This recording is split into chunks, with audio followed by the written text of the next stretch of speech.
నమస్తే అండి. సార్ ఏంటి గతంలో కూడా కేసులు నమోదయ్యాయి. పెద్దగా చర్యలు అయితే తీసుకోలేదు. సరే ముందస్తు బెయిల్ తీసుకున్న ఆ రోజున మరి ఎందుకు చర్యలు తీసుకోలేదు అనేది ఒక ప్రశ్న. రకరకాల కారణాలతోనే ఆ రోజున మాట్లాడుతూ వచ్చారు. ఇవాళ మళ్ళీ కేసు నమోదైంది. ఎలా చూడాలి సార్?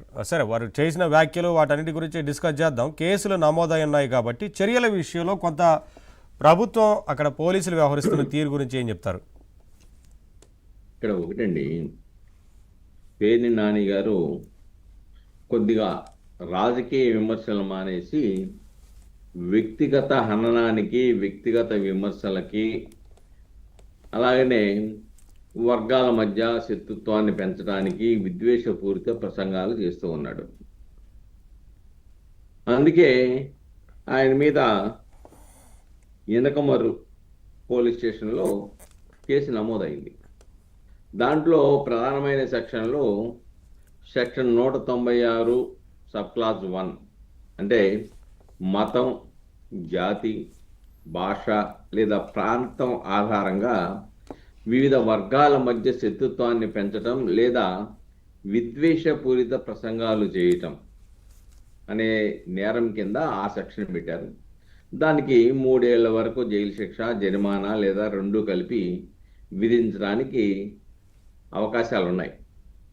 అలానే ఇంకొక సెక్షన్ ఏం పెట్టారంటే 353 సబ్ క్లాస్ 2 అంటే తప్పుడు సమాచారం, పుకార్లు లేదా రెచ్చగొట్టే వ్యాఖ్యల ద్వారా ప్రజల్లో భయాందోళన సృష్టించడం లేదా శాంతి భద్రతలకు విఘాతం కలిగించడం.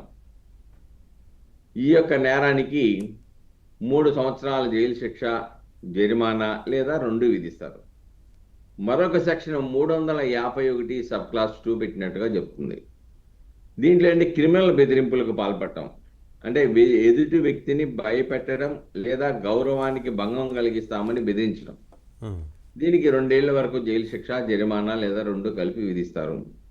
అలానే సెక్షన్ 352 ఉద్దేశపూర్వకమైన అవమానం ద్వారా శాంతి భద్రతలకు భంగం కలిగించేలా రెచ్చగొట్టడం.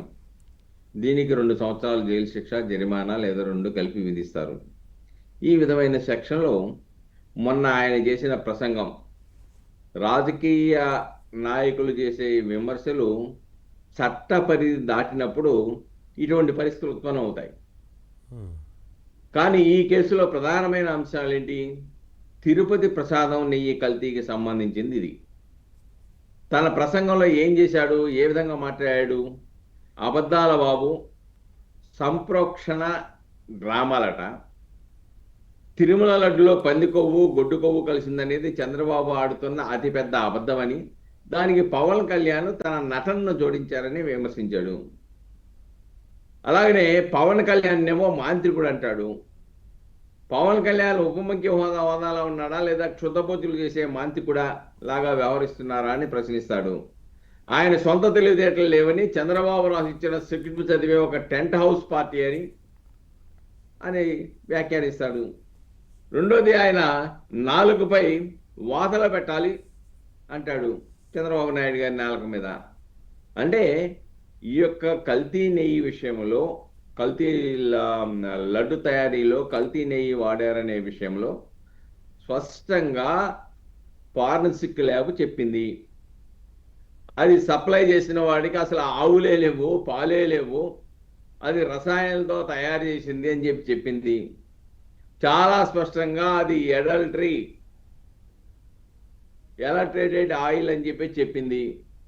చెప్పినప్పుడు కూడాను అదేదో తప్పుడు సమాచారం లేక భక్తుల యొక్క మనోభావాలని భంగపరిచే విధంగా చంద్రబాబు నాయుడు గారు లేకుంటే పవన్ కళ్యాణ్ గారు ప్రస్తావిస్తున్నారు, వ్యవహరిస్తున్నారని చెప్పవటం అనేది చాలా దురదృష్టకరం. అంతేకాదండి, గతంలో కూడా అంతేకాకుండా ముఖ్యమంత్రిని మరియు ఉప ముఖ్యమంత్రి గారిని ఉద్దేశిస్తూ అరే ఒరే అంటూ ఏకవచనంలో సంబోధించడం, వాళ్ళని అవమానపరిచేలాగా ప్రసంగించడం, ఇవన్నీ కూడా నేరాలే కదా.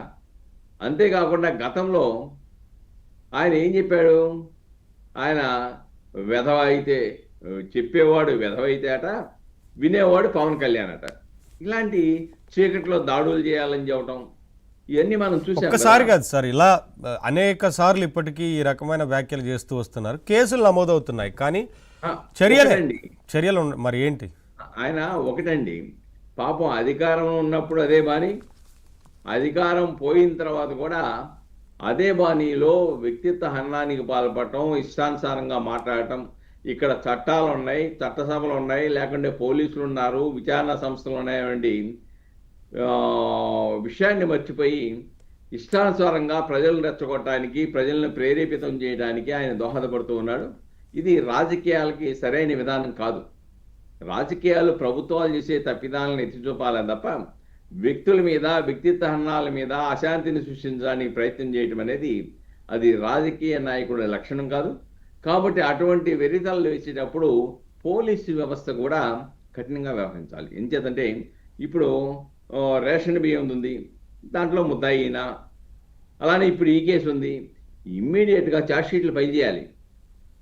ఛార్జ్షీట్ ఫైల్ చేయాలి, కోర్టుకు తిరుగుతూ ఉండాలి. అలా కాకుండా కేసు కట్టేసి పార్టీ అనే నోటీస్ ఇచ్చేసి వదిలేస్తే అవును, ఇలానే రెచ్చిపోతూ ఉంటారు. వాళ్ళకి నొప్పి తెలీదు. కోర్టుకు వాయిదాలకు రావడం మొదలెడితే, ఓహో కోర్టుకు వాయిదాలు రావాలరా, ఎందుకు వచ్చినాయి, మళ్ళీ కేసులు పడతాయేమన్నా ఆలోచిస్తాడు. ఆ పరిస్థితి కూడా ఇక్కడ కలగటం లేదు. యా, కాబట్టి ఎవరైతే చట్ట వ్యతిరేక చర్యలకు పాల్పడ్డాడో వాళ్ళందరి మీద కూడా ఎఫ్ఐఆర్లు కట్టి పార్టీ అనే నోటీస్ ఇచ్చిన తర్వాత తక్షణమే ఛార్జ్షీట్లు వేయటం మొదలెడితే నోటీసులు వెళ్తాయి, కోర్టుకు వాయిదాలకు తిరుగుతారు. త్వరితగతిన విచారించగలిగితే డెఫినెట్గా ఇటువంటి వికృత శాసనాలను అరికట్టడానికి సరే, సాధ్యమవుతుంది. ఏదైనా మీరు చెప్పినట్లుగా చూద్దాం సార్. ఈసారి ఏమన్నా సీరియస్ స్టెప్ ఏమైనా తీసుకుంటారా, విచారణకు పిలిచి చర్యలు ఉంటాయా అనేది కొంత చూడాల్సి ఉంది. వంశీకృష్ణ గారు నమస్తే అండి.